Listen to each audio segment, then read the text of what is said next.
HS second ইয়ারের বাংলা পাঠ্যক্রমের কুলি মজুর পাঠের কিছু প্রশ্নাবলী আলোচনা করতে চলছি। অতি সংক্ষিপ্ত প্রশ্ন: বাবু সাহেব কাদের রেল থেকে ঠেলে ফেলে দিয়েছিলেন? কুলিদের। কুলি মজুর কবিতাটি কোন কাব্যগ্রন্থের অন্তর্গত? সর্বহারা কাব্যগ্রন্থের অন্তর্গত। শকট শব্দের অর্থ কী? গাড়ি। কাজী নজরুল ইসলাম কোন পত্রিকার সম্পাদক ছিলেন? ধূমকেতু পত্রিকার। কবিতায় উল্লিখিত শ্রমজীবী মানুষের তিনটি জীবিকার উল্লেখ করো: মজুর, মুঠে ও কুলি। সংক্ষিপ্ত উত্তর দাও। কবির মতে কাদের হাড় দিয়ে কোন যান চলে? কবির মতে শ্রমজীবী মানুষদের হাড় দিয়ে রেলগাড়িতে চলে। পাহাড় ভাঙার জন্য কোন কোন হাতিয়ার ব্যবহারের কথা বলা হয়েছে? পাহাড় ভাঙার জন্য হাতুড়ি, শাবল, গাইতি, প্রভৃতি হাতিয়ার ব্যবহারের কথা বলা হয়েছে। গাহি তাহাদেরই গান। কবি কাদের জয়গান করেছেন এবং কেন? কবি শ্রমজীবী মেহনতি মানুষদের জয়গান করেছেন। তারই মানুষের সভ্যতায় যাবতীয় স্বাচ্ছন্দ্য সহজলভ্য হয়েছে এই শ্রমজীবী মানুষদের জন্যই, অথচ এরাই অবহেলিত ও পদলিত হয়ে থেকেছে চিরকাল। তাই মানবতাবাদী কবি এদের জয়গান করেছেন। ঘ. কবির মতে প্রভাত সূর্য কোন রঙে রাঙা? কবির মতে প্রভাত সূর্য রক্তের লাল রঙে রাঙা। মহামানবের উত্থানে কে হাসছেন আর কে কাঁদছে? মহামানবের উত্থানে ভগবান হাসছেন আর শয়তান কাঁপছে। বড় প্রশ্ন: কুলি মজুর কবিতায় কবি দধিচি মুনির সঙ্গে কাদের তুলনা করেছেন এবং কেন? কুলি মজুর কবিতায় কবি দধিচি মুনির সঙ্গে শ্রমজীবী মানুষদের তুলনা করেছেন। মানবতাবাদী কবি নজরুল ইসলাম তার সৃষ্টিকর্মের মধ্যে দিয়ে মানবতার জয়গান ধ্বনিত করে তুলেছেন। অসহায় মানুষদের পাশে দাঁড়িয়ে তাদের অধিকার আদায়ের লক্ষ্যে জোরদার আওয়াজ তুলেছেন। সভ্যতার অগ্রগতির সবটুকুই কুলি মজুরদের অবদান। তাদের হাড় ভাঙা খাটুনির ফলেই সভ্যতার উপকরণসমূহ ফুটে উঠেছে।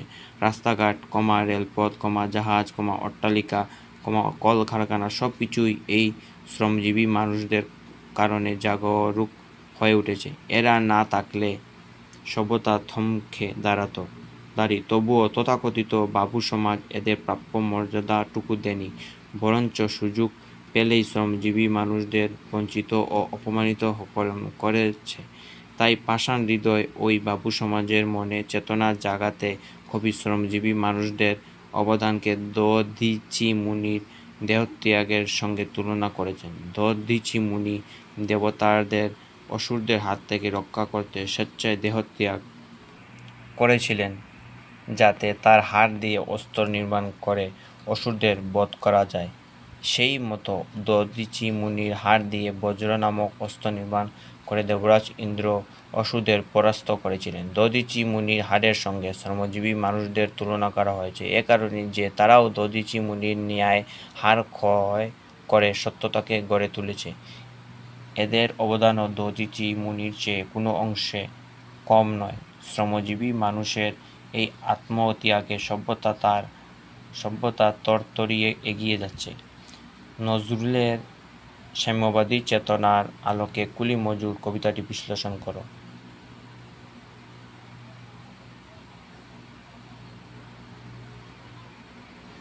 কবি নজরুল ইসলাম হলেন সাম্যবাদী কবি। তথাকথিত কোনো ইজম এর সরাসরি সমর্থক না হলেও তার কবিতায় সাম্যবাদের প্রকৃত স্বরূপ ধরা পড়েছে। তিনি মানুষে সকল প্রকার ভেদাভেদ গুছিয়ে এক সুষম সমাজ ব্যবস্থার স্বপ্ন দেখেছিলেন। তাই তার কবিতায় সাম্যবাদী প্রতিষ্ঠার আভাস জোরদার হয়ে উঠেছে। তার এই প্রচেষ্টার ফলস্বরূপ আমরা সাম্যবাদী, সর্বহারা প্রভৃতি কাব্যগ্রন্থ পেয়েছি। আমাদের আলোচ্য কুলি মজুর কবিতাটি এই সাম্যবাদের চেতনায় রঞ্জিত একটি কবিতা। কবিতাটিতে কবি রেলগাড়িতে একজন বাবু সাহেব ও এক শ্রমজীবী মানুষের অনুষঙ্গে নিজের দরদী মনের পরিচয় মেলে ধরেছেন। যারা হাড় ভাঙা পরিশ্রমের বিনিময়ে পৃথিবীকে সাজিয়ে তুলেছে, তাদের প্রতি পদে অপমানিত হতে হচ্ছে। এরা শুধু পরিশ্রম করে যাচ্ছে, কেন কোনো ফল ভোগ করছে না। অন্যদিকে আরেক পক্ষ বিনা পরিশ্রমে সকল প্রকার সুখ স্বাচ্ছন্দ্য উপভোগ করে যাচ্ছে। এই ব্যাপারটা কবি মন থেকে মেনে নিতে পারছেন না। তিনি এই বাবু সমাজকে জানিয়ে দিতে চেয়েছেন, রাজপথে তব চলিছে মোটর, সাগরের জাহাজ চলে, রেলপথে চলে বাষ্পশকট, দেশ ছেয়ে গেল কলে, বলতো এসব কাহাদের দান।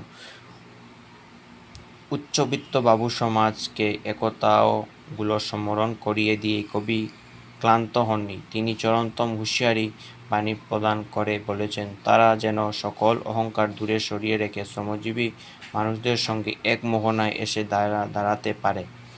তা না হলে শ্রমজীবী মানুষরা গা ঝরা দিয়ে জেগে উঠলে বাবু সমাজের আর পালানোর জায়গা থাকবে না। সমাজের সিংহভাগ এই শ্রমজীবী মানুষদের উত্থানে ঈশ্বর খুশি হবেন আর শয়তানেরা থরথরিয়ে কাঁপবে। কবি সমাজের সিংহভাগ মানুষের দরদে আপ্লুত হয়ে এই কবিতাটি রচনা করেছেন। তিনি বুঝতে পেরেছিলেন এদের উন্নতি না হলে সমাজের উন্নতি হতে পারে না। তাই তিনি গোটা মানব সমাজের উন্নয়নের লক্ষ্যে ও সাম্য প্রতিষ্ঠার স্বার্থে এই কবিতাটি রচনা করেছেন। সর্বসঙ্গ ব্যাখ্যা করো। তুমি শুয়ে রবে তেতলায়, পরে আমরা রহিব নিচে, অথচ তোমারে দেবতা বলিব, সে বড়চা আজ মিছে। আলোচ্য কবিতাংশটি কাজী নজরুল ইসলামের সর্বহারা কাব্যগ্রন্থের অন্তর্গত কুলি মজুর শীর্ষক কবিতা থেকে নেওয়া হয়েছে। কবি এখানে শ্রমজীবী মানুষদের জেগে ওঠার আভাস উপস্থাপন করেছেন। মার্ক্সীয় চিন্তাধারার ধারায় গোটা পৃথিবীর মানব সমাজ দুটি ভাগে বিভক্ত, বাবু সমাজ ও শ্রমজীবী সমাজ। বাবু সমাজ চিরকাল ধরে শ্রমজীবীদের উপর আধিপত্য বিস্তার করে এসেছে। শ্রমজীবীরা চোখ বুজে তাই সে অত্যাচার সহ্য করে আসলেও অত্যাচারের সময়সীমায় দেওয়াল যখন পিঠে ঠেকে যায় তখন তারা রুখে দাঁড়ায়, আর তাদের প্রতিবাদে বাবু সমাজের অভিজাত্য নিমেষে চুরমার হয়ে যায়। জগতের ইতিহাসে এমন ঘটনা প্রচুর হয়েছে। আলোচ্য ঊর্ধ্বংশটিতে এমনই এক বিদ্রোহের আভাস ফুটে উঠেছে।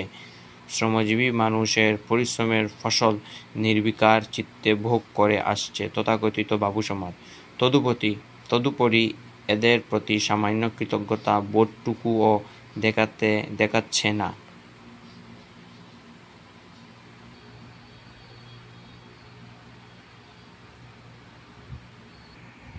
শ্রমজীবীরা নিষ্পেষিত হতে হতে খাদের কিনারায় পৌঁছে গেছে। এখন তাদের ঘুরে দাঁড়ানোর পালা। তাই তারা আওয়াজ উঠাচ্ছে, তোমরা হাত পা গুটিয়ে আরামে বসে থাকবে আর আমরা তোমাদেরকে দেবতার সমতুল্য ভেবে ভর্ৎসনা করব, তা হবে না। সে ভরসা ছেড়ে দিতে হবে। এই হুঁশিয়ারি বাণীর মাধ্যমে কবি শ্রমজীবী মানুষদের জেগে ওঠার ইঙ্গিত প্রদান করেছেন। সর্বসঙ্গ ব্যাখ্যা করো। একের অপমান নিখিল মানব জাতির লজ্জা, সকলের অপমান। আলোচ্য ঊর্ধ্বাংশটি কাজী নজরুল ইসলামের সর্বহারা কাব্যগ্রন্থের অন্তর্গত কুলি মজুর শীর্ষক কবিতা থেকে নেওয়া হয়েছে। কবি এখানে বৈষম্যহীন মানব জাতির স্বরূপ উপস্থাপন করেছেন। মানুষে মানুষ নানা প্রকার ভেদাভেদ বিদ্যমান থাকায় মানব জাতি পরিপূর্ণ রূপ লাভ করতে সক্ষম হয়নি। এক পক্ষ সকল প্রকার সুযোগ সুবিধা উপভোগ করে অপর পক্ষকে সর্বক্ষেত্রে বঞ্চিত করে রেখেছে। এতে নানা সময়ে নানারূপ বিশৃঙ্খল অবস্থার সম্মুখীন হতে হয়েছে। সমাজের উচ্চবিত্তরা নিম্নবিত্ত মানুষদের মানুষ হিসাবে ন্যূনতম অধিকারটুকু উপভোগ করতে দেয়নি। শুধু তাই নয়, এদেরকে মানুষ হিসাবেও মনে করেনি।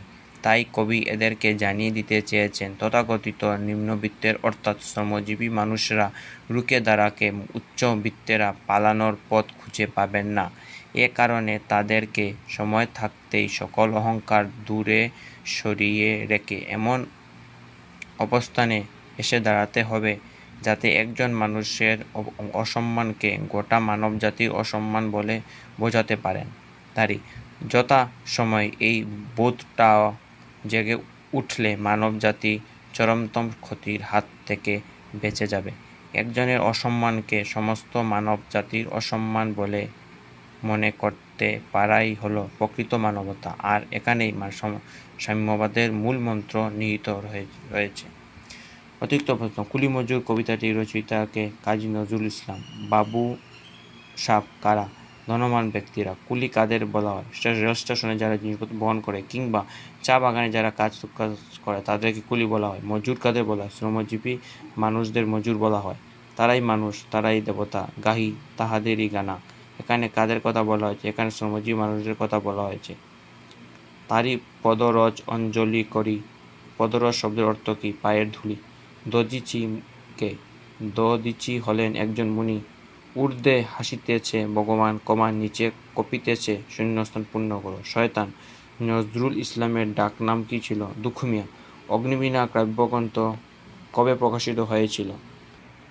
1922 খ্রিস্টাব্দে। নজরুলের কাব্যের মূল সুর কি? সমাজের শোষিত, অত্যাচারিত মানুষের প্রতি সমমর্মিতা নজরুলের কবিতার মূল সুর। নজরুল ইসলাম কোন ধরনের কবি হিসাবে পরিচিত ছিলেন? বিদ্রোহী কবি হিসাবে। পাই বলতে কি বুঝো? পাই হলো প্রাচীন মুদ্রা বিশেষ। দাড়ি 1 পয়সার 3 ভাগের 1 ভাগ। টিকা লেখো। দধিচি।